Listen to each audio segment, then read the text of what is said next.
Do you ever feel lost and completely want to give up? Is everything chaotic in your world? Well, you could be on the brink of a breakthrough. In today's episode, I'm going to give you the 7 steps to turning those breakdowns into breakthroughs. Welcome to my YouTube channel. My name is Kathie Owen. I have been a certified fitness trainer and certified life coach since 2002. On this channel, we talk about fitness, having a growth mindset, habits, and even some reality transurfing. Today, we are discussing turning those breakdowns into breakthroughs. It is possible. Let's get into the episode. So, we're going to discuss the reason why your breakdowns may not be turning into breakthroughs. We're going to discuss 7 very important steps to turning those breakdowns into breakthroughs and how you can shift today. I once had a mentor tell me, chaos precedes the breakthrough. I was in the middle of a huge crisis. I had been through many crisis situations before. In fact, I had spent 8 years in therapy and had a diagnosis of complex post-traumatic stress disorder. But I graduated from therapy. I know very deeply how to handle crisis. In fact, as a life coach, I teach others how to handle crisis situations and turn those breakdowns into breakthroughs. Yet there I was caught in the middle of this serious situation in 2018. My world was turning upside down. But I turned that situation around. I followed these 7 steps and broke free from my mind screw because really and truly that breakdown was just a mind screw. Chaos does not have to precede the breakthrough. In fact, today's episode is all about how to have clarity in your breakthrough. Let's discuss. We spend our lives giving our power away 24 hours a day. Whenever life throws us a curveball, we take things personally. That, my friend, is ego. Make the choice to keep the power. Empower yourself because you are titanium. And that is what we're going to talk about today. It is your choice to give your power away. The key word here is choice. Choice is going to come up a lot today. You know, life is all about energy. When you have no energy, you look and feel blah. You give your energy away when you get upset, when you get reactive. Your buttons get pushed, traffic, weather. You don't control your thoughts and emotions. Take charge of your emotions today. Step number 1, what is your purpose? If there is a why, you can handle anything. One of the greatest teachers of this, of purpose, is Viktor Frankl. Frankl was an Austrian psychologist who was caught up in the concentration camps in Germany. He lost his family, yet he coined this very important quote. Everything can be taken from a man but one thing, the last of human freedoms. To choose one's attitude in any given set of circumstances, to choose one's own way. Viktor Frankl founded logotherapy, a school of psychotherapy that describes a search for life's meaning as the central human motivational force. Think about the breakdowns you've been through in the past. Purpose is what will get you through. What is the environment you want? What was the environment you wanted during your breakdown? Think about that for a moment. Was it peace? Was it joy? Was it understanding? Then let that be your purpose. Step number 2, responsibility. Responsibility gets a bad rap, and I do several videos on responsibility in the past. But responsibility is where your power lies. Responsibility is a perspective or an interpretation. It is your choice, though. Let's take a breakup, for example. My girlfriend broke up with me, you say. That little sentence is a fact. How you choose to interpret it is your responsibility. You could say, this is an opportunity, or this is a gift. This is a good thing. Granted, I'm going to miss my girlfriend. I'm going to be sad, but I know there's opportunity on the other side. Every crisis is a creative opportunity. When you look at it like that, everything shifts. Someone has said that the greatest cause of ulcers is mountain climbing over molehills. Ulcers are caused by climbing molehill mountains. When climbing those molehills like mountains, you are in what is called reactivity. You are nervous, you are shaky, you are unsure, you're doubtful, you're fearful. Then your body responds. Fear can and does take a toll on your body, but so can a smile. Science has proven it. When you smile, your body feels better. Take traffic, for example. Some people I know change personalities in traffic. You choose. There's that word again. You choose something different because traffic or the breakup or the crisis that's going on is neutral. Interpret the opportunity. At the end of the day, you are responsible for your interpretations. You are not the victim to the reaction you may have. You give your power away when you do this. So I have to bring up the term toxic positivity here because this is going to come to play. I know it. That's my most polarizing topic because I cannot stand that term, toxic positivity. And actually, the word itself is an oxymoron. Think about it for a moment. It is forced positivity when you call positivity toxic. If you don't want to see somebody as that you lost to a death as being an angel now, that's your choice. That is your choice. And I get that. That may not be a place you're at right now that you want to even see that way. But that choice comes with a price. You choose your hard. It's hard to lose somebody in death. It's hard to see it that way. It's also hard to see it as you are a victim. It's up to you. You choose your hard. Forced positivity comes from the scale of power versus force, the scales of consciousness. When you are down in force, those are the bad levels. Those are the levels that you will have a responsibility for your heart. It will be hard. It will be harder there when you're in anger, when you're in guilt, when you're in shame. But you also need to go through stages of grief. You cannot force positivity on somebody who's going through the stages of grief. So therefore, keep that in mind as we move forward. And remember, it is your responsibility. And I have another video that I have done on the levels of consciousness. And I'm also going to be discussing this more in the future because it is super important to understand those levels and understand where you are on those levels and why it is force and why it is power. And it feels so much better in power.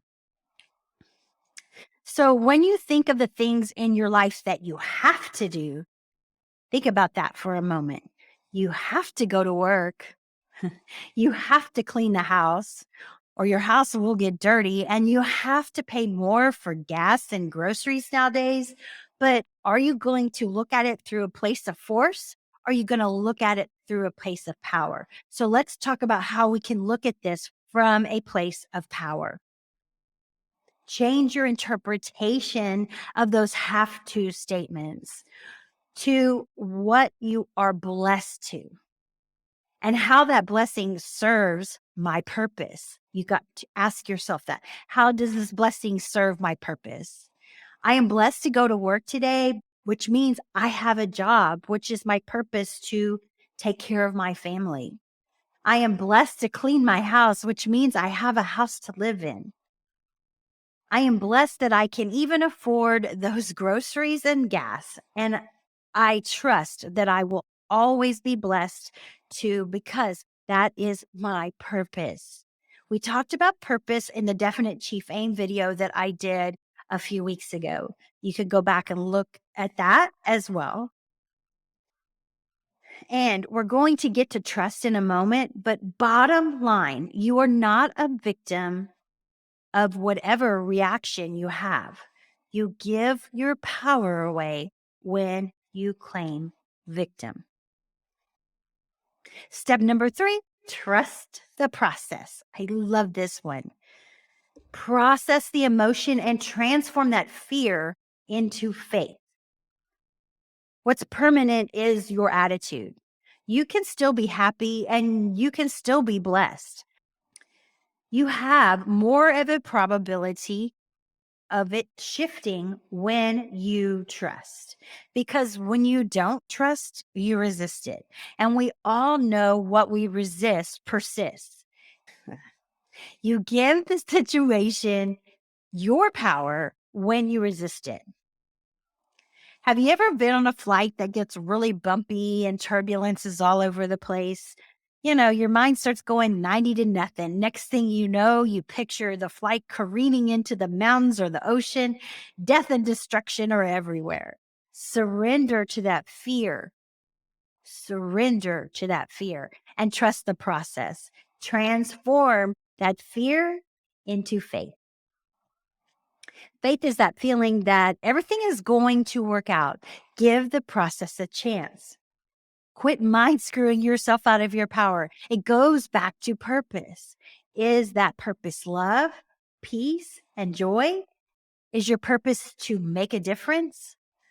When you do this, the quality of your life completely shifts. The plane is not going to crash. You can even trust the process of your own death. Look at traffic challenges or challenges in your relationship, and even health challenges with faith. When life throws you a curveball, I can trust that this process is an opportunity or a breakdown. I can give my power away, or I can embrace it and trust the process. When you panic, you get out of the zone. You get out of flow. There is no power there. Relax and trust the process. There is a reason they do say, do not panic in an emergency situation. Trust the process. Of course, it's easier said than done, but practice it. Try it. Step number 4, confront the situation. When I say confront the situation, I especially mean confront it with yourself. Have the conversation you need to have. Be willing to tell yourself the truth. Be willing to be held accountable. I see this so often with fitness. We need to confront our excuses and embrace it and the gift of opportunity. Look at your results. This is where optimization data comes in handy. Take inventory of your wins and your losses. Ask yourself, on a scale of 1 to 10, where am I? Health is both mental and physical. Relationships, where am I? On a scale of 1 to 10, and confront it head on. If on that scale it is only a 1, ask yourself, what is the blessing here? Step number 5, integrity. What is integrity to you? I want you to think about that for a moment. To me, it is becoming one with what I communicate, what I do, and what I create.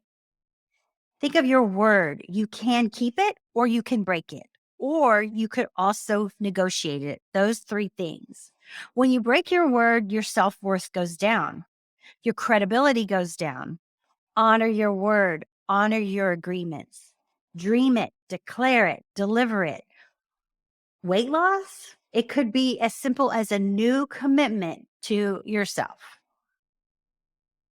Step number 6, expand your comfort zone. Think about this new action expands your comfort zone. How does it do that? Challenge your limiting beliefs. Expect more and get more. Expect little and you're going to get little. I love this. What is your vision? Get very clear on this. And that also has to do with your purpose. And I did a video on this last week or a few weeks ago on the definite chief aim. And I will link it in the show notes because this is the second time I've mentioned it here. I love what is called artist dates for this very thing. And an artist date is from the book, The Artist's Way by Julia Cameron. It is something as simple as taking yourself on a so-called date once a week to expand your comfort zone. And I like to incorporate hobbies when I go on my artist date. If your hobby is photography, that is mine, you might take a weekly photo trip to pick up new creative ideas. Get out of your comfort zone. And guess what happens when you do this? You gain confidence by going into uncomfortable places to grow. Step number 7, enthusiasm. The word enthusiasm comes from enthos, and I'm probably saying that wrong, but it means God within or inspired. But you choose it. There's that word again. Fear will kick in and the darkness will set in. Enthusiasm is a choice. You don't fake it when you choose it. I'm just saying. Vince Lombardi, the famous coach, once said, if you are not fired up with enthusiasm, you will be fired with enthusiasm. If you're not all in, guess what? You're all out. Celebrate those wins. Become enthusiastic.